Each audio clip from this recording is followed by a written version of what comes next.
The next question by Zakir Naik. He's a non-Muslim, and he says that if a person is cremated, then how will he be questioned about the questions asked in the grave, as he does not have a grave? That's a very good question, and many people are confused that because there's a hadith of the Prophet ﷺ that after you die, you'll be questioned in your grave.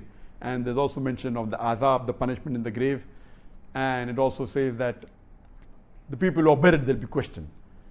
You have to understand that what this hadith means. When the Prophet said that after you're buried, it means that because today we know that most of the human beings in the world, they are buried.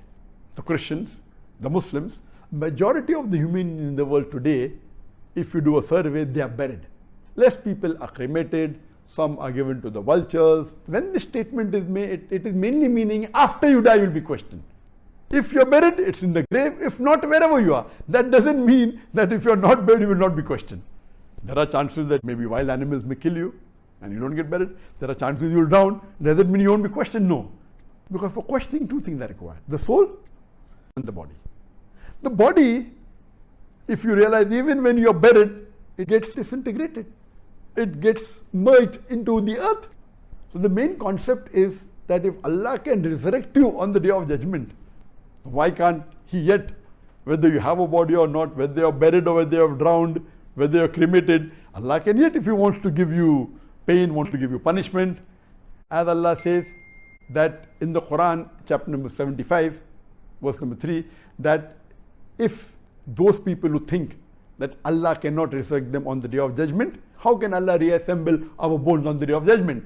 So Allah says, tell them that Allah can not only reassemble the bones, He can reconstruct in perfect order the very tips of your fingers.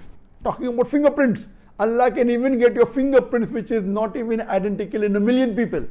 So when He can resurrect on the day of judgment, why can't He do it in the grave? So it is basically telling you that after you die, whether you are in the grave, whether you are drowned, whether you are cremated, there will be a minor question and answer session. There will be some punishment, there may be some rewards. But the final recompense, as Allah says in Surah Imran chapter 3, verse 185, is the final recompense is on the day of judgment. Hope that answers the question.